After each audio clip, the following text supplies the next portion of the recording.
iPhone 15 Pro 的渲染图来了，今天就和大家分享一下已知的关于 iPhone 15 Pro 的消息。最近995 Mac 分享了 iPhone 15 Pro 和 Pro Max 的一系列的渲染图。首先，渲染图上能看到就是 iPhone 15机型变成了 USB-C 的接口，然后导致了它底部的扬声器孔的位置可能会有一些变化。那其实关于 USB-C 的可能性，现在看起来在15上面可能性已经非常高了，因为除了之前这个渲染图。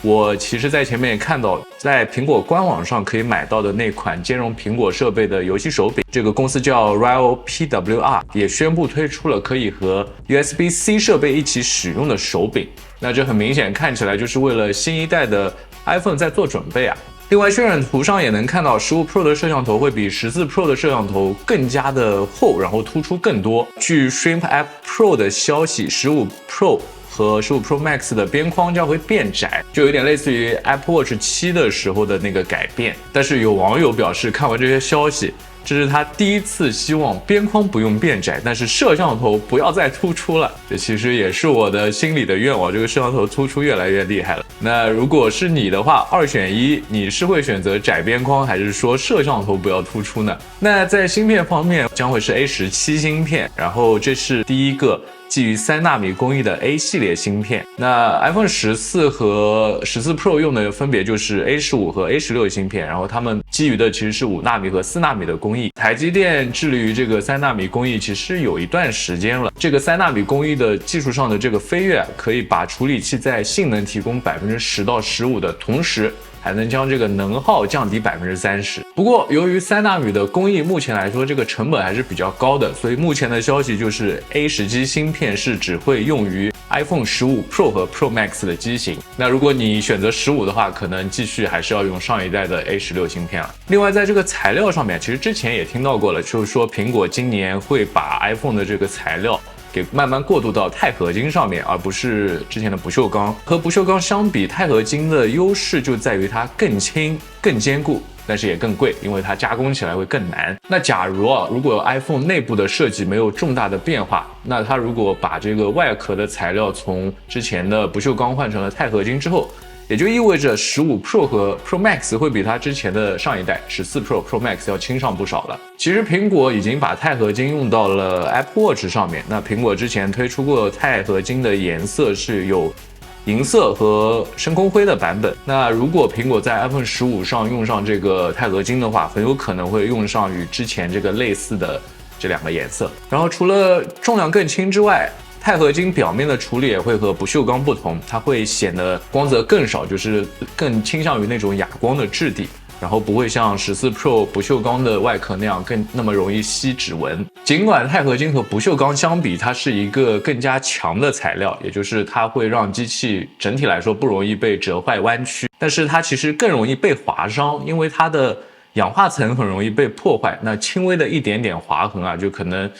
让它这个特别容易就划坏了。那另外一个变化就是有一个固态按钮，也就是说15 Pro 机器就跟14 Pro 上的物理按钮不同，它采用的是有触觉反馈的固态按钮。其实这也不是什么新技术了，因为苹果之前就已经在 iPhone SE 的时候就把那个 Touch ID 的 Home Button 以及 MacBook Pro 和 MacBook Air 上的触控板都改成了这种固态按钮了。也就是说，你摁下去的那个触动反馈它其实不是那个物理反馈，而是通过模拟的这种振动反馈给你的这种体验。那用固态按钮有什么好处吗？当然是有的，因为用了固态按钮之后，就可以提高设备对于防尘还有防水的一些保护，因为它不需要物理那个机制来按下去。那目前消息是说，苹果打算在音量控制和电源按钮上都使用上这个固态按键。那最后是关于 iPhone Ultra 的一些消息。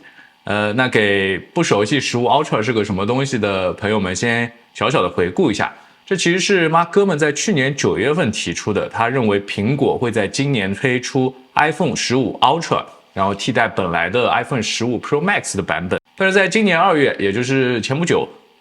哥们又改口了，他说他坚称苹果还是在开发一款更高端也更高价的 iPhone 机型，并且会以 Ultra 的名字进行销售。但是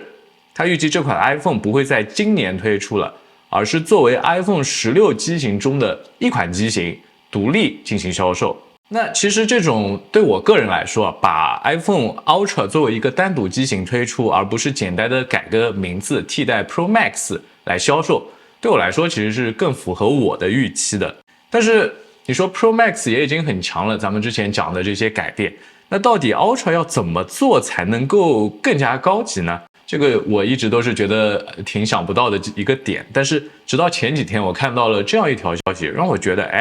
这个 Ultra 有可能是这么一回事，就是苹果在最近获得了一项可折叠设备的专利批准。这个方案采用的是蛤壳式的设计，然后两侧的触摸区可以作为虚拟按键。那这项新专利是由苹果在2021年4月份的时候就提交了。苹果其实在这几年一直在研究这个可折叠设备，毕竟友商们已经推出那么多可折叠设备了，等于它在这一块是落后于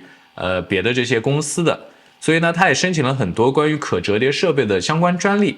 郭明基在去年的时候也讲过，苹果正在积极测试可折叠设备的屏幕。那如果这次 Ultra 使用的是这个可折叠屏的话，那就一下子合理了，因为这就既能作为一台单独的设备给推出来，然后又能和 Pro 以及 Pro Max 这些原本的机型拉开一些区别。那买 Ultra 才有买 Ultra 的理由嘛，大家。那现在问题就是苹果什么时候能推出这么一款可折叠设备，或者说 Ultra 呢？那屏幕分析师 Ross 杨在去年的时候表示，苹果可折叠设备可能会被推迟到2025年，也就是说是 iPhone 17的时候了。